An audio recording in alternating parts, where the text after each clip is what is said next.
What's going on, guys? Mike here, and last summer I looked at the top 4 biggest NBA Summer League busts who did eventually go on to become NBA stars, which meant I thought it was very fitting that this summer we did the complete opposite. So as you can probably guess from the title, today we are going to be looking at 5 stars of the NBA Summer League who didn't exactly become as good as they hoped. Anyway, enough rambling, let's just jump into this with number 4, Tyus Jones. Watching Tyus Jones at Duke, you just knew that this was the type of player who stepped up in do or die moments. I mean, as just a freshman at Duke, Tyus averaged a solid 11.8 points per night, but in the national championship game of that year, it was Tyus Jones who would explode for a much needed 23 points as he first began to establish himself as a clutch performer. Diving deeper into this game against Wisconsin, Tyus would score 19 points in the second half alone, and with his team down 2 with around 4 minutes left to play, it was Tyus that put the Blue Devils up by 1 with a massive 3, and a few minutes later, again, he would connect, and this time his shot was a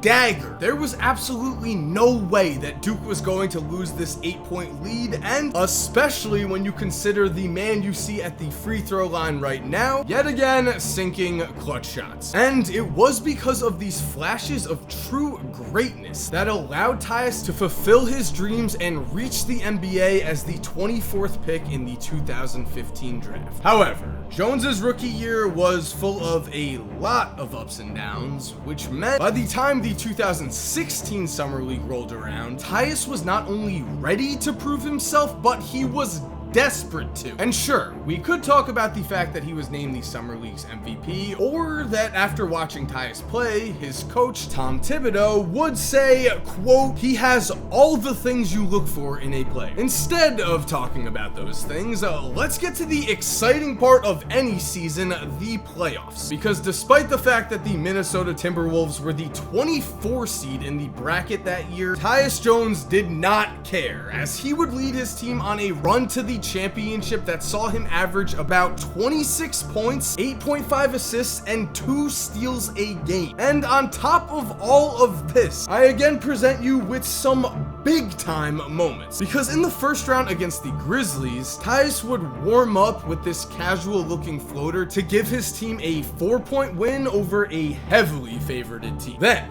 the very next night, it was again Tyus Jones' time to take over, as his team was down by 3 to the Raptors with just over a minute left. At this point, Tyus would steal the ball and cut the lead to 1 with a layup, and then, in a kind of not that cool way to end a playoff game if I'm being honest, but Tyus is the man, so I'm just gonna blame the ref for any lameness here, honestly. The score was tied with 1.1 seconds left when the Wolves went to Tyus, and he delivered by pump faking and drawing this foul to win the game. I mean, anything to win, right? End of the day, the Wolves were in the championship. Tyus again came through by drawing this foul, and he knocked down his foul shots, and we have arrived at the championship game, and I'm gonna take a few seconds off from talking because you need to see this. Little pick and pop, they double team Jones. He's not gonna get it off. He barely does. Oh, Tyus Jones! Along came Jones! I mean, are you kidding me? Look at this shot. Look how deep this is. Damian Lillard was taking notes. If this shot does not show you that Tyus Jones has ice in his veins, I don't know what could. Now, unfortunately, to wrap up this story, Denzel Valentine decided to tap into Michael Jordan's soul for a few minutes and in turn drain this ridiculousness to send the game into overtime, and in that overtime, yes, Tyus Jones would again give us big time plays that cemented his run as MVP. Only Denzel Valentine with Michael Jordan's soul in him kind of ruined this day. I mean, the man was just hitting everything, but just looking at what Tyus did during this stretch, just looking at what he did at Duke, I've got to say personally, I am very impressed, and I would love to see him continue to develop and become a starter level player in the NBA, because I want to see him on the floor for big time playoff moments. This guy has it. He has a clutch gene, he has the X factor, whatever you want to call it. The man is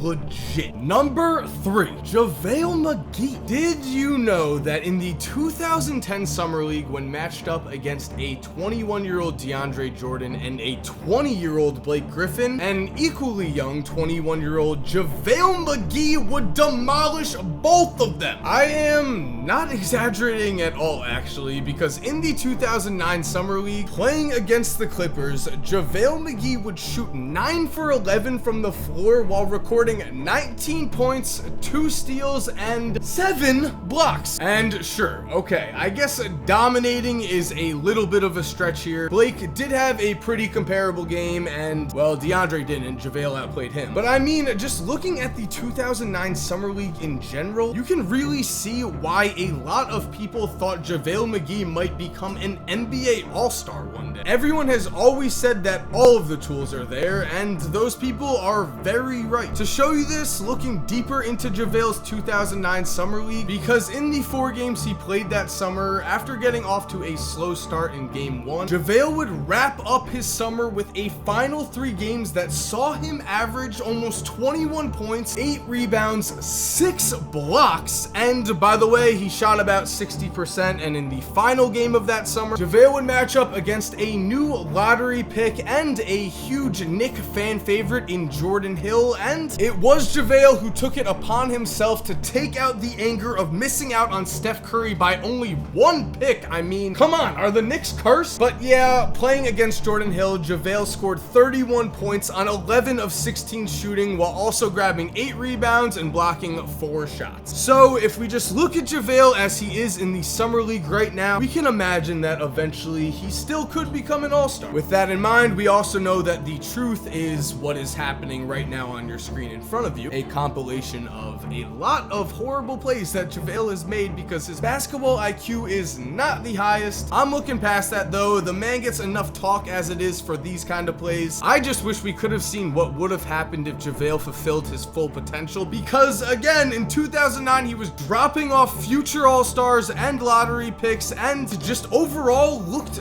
dominant. Number 2, Ronzo Ball. At one point in his life, Ronzo Ball was a first-team All-American and 2017 Summer League MVP. Yes, just 2 summers ago, it appeared that Lonzo was on his way to becoming a basketball legend. And now, at least he has a 40-inch vertical meme that will never die. By the way, this was a joke to any Lonzo fans out there. If you want to see me do a video on Lonzo, because I am interested in checking up on him, seeing what he's been doing, just leave a comment down below. I still believe in Lonzo. I still think he has all-star potential. Doesn't really matter though for this video, because number 1, Doug McDermott. Headed into the 2014 NBA Summer League, you would have a hard time finding a player with more to prove than Doug McDermott, because not only was Doug already entering that July with the expectation that he would be one of the league's best players due to the fact that he was a 4-year college player who had scored over 3,000 points in his college career, but Doug McDermott also had just been chosen by the Chicago Bulls, a pick that was seen by many for Chicago to finally complete the championship roster they had been chasing. And sure, Doug McDermott being the final piece on a championship team might sound crazy right now,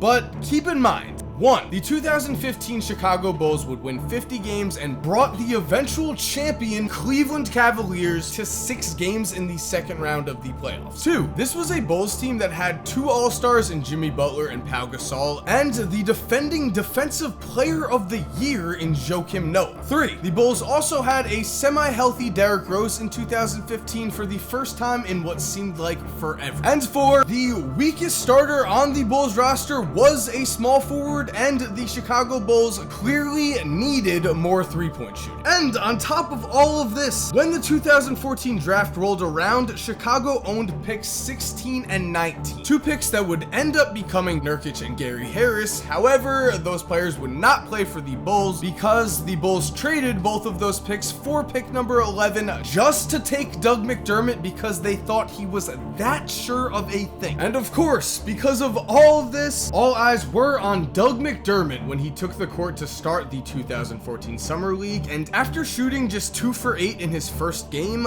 people started to get worried. Then came game number 2, or in my opinion, the ultimate chance for Doug at the time to show that he was worth the pick Chicago gave up to trade for him. Because in what was the perfect scenario, Doug found himself matched up against the Denver Nuggets and Gary Harris, and Doug McDermott would deliver. Because against Denver, Dougie McBuckets would pour in 31 points in just 12 shot attempts as he made 5 threes and 12 free throws in a 27-point Bull blowout. Meanwhile, Gary Harris shot a horrible 1 for 12 from the field and simply looked like he didn't belong in the same league as Doug, which was true. At the time, he didn't. From there, McDermott would continue his run of good play and would finish the summer as a member of the first team All-Summer League, becoming the only player in the 2014 draft class to be named first team All-Summer League in 2014, which meant, of course, the future seemed very bright for Doug, and Bulls fans were definitely extremely excited to see him take the court. However, unfortunately, this success did not fully translate to the NBA, and so Doug did end up having to play a second year in the Summer League. And again,